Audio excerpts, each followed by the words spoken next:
പ്രിയപ്പെട്ടവരെ, ഇന്ന് കിളിമാനൂരിൽ വെച്ച് നടത്താനിരുന്ന എന്റെ പരിപാടിയിൽ ലിജു എന്ന് പറയുന്ന ഒരു സഹോദരൻ, ഒരു ടെക്നീഷ്യൻ, ഷോക്കേറ്റ് മരണപ്പെട്ടിരിക്കുന്നു. അപ്പോ അങ്ങനെ ഒരു സാഹചര്യത്തില് ആ വേദിയിൽ വന്ന് എനിക്ക് നിങ്ങളുടെ മുന്നിൽ പാട്ട് പാടാൻ മാനസികമായിട്ടുള്ള ബുദ്ധിമുട്ടുണ്ട്. ഇത് ഞാൻ സംഘാടകരുമായും വേണ്ടപ്പെട്ട അധികാരികളുമായി സംസാരിച്ചിട്ടുണ്ട്. എന്നെ കാണാനും കേൾക്കാനും വേണ്ടി ഒരുപാട് നേരമായി കാത്തിരുന്ന ജനങ്ങളുടെ മുന്നിൽ വന്ന് ഇതെനിക്ക് മിണ്ടണം എന്നുണ്ടായിരുന്നു. അപ്പോ ജനത്തിരക്കും സേഫ്റ്റി ഇല്ലായ്മയും കാരണം എനിക്ക് നേരിട്ട് നിങ്ങളുടെ മുന്നിൽ വന്ന് ഇത് പറയാൻ പറ്റാത്തൊരു സാഹചര്യത്തിലാണ് ഞാൻ നിൽക്കുന്നത്.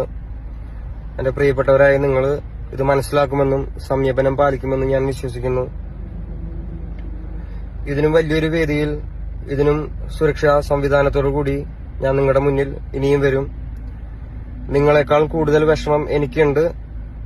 എനിക്ക് പെർഫോം ചെയ്യാൻ പറ്റാത്തതിലും അതിലുപരി എന്റെ ഷോയ്ക്ക് വേണ്ടി പണിയെടുക്കാൻ വന്ന ഒരു ചേട്ടൻ മരണപ്പെട്ടിരിക്കുകയാണ്. അപ്പോൾ നിങ്ങളിത് മനസ്സിലാക്കുമെന്ന് ഞാൻ വിശ്വസിക്കുന്നു. Thank you.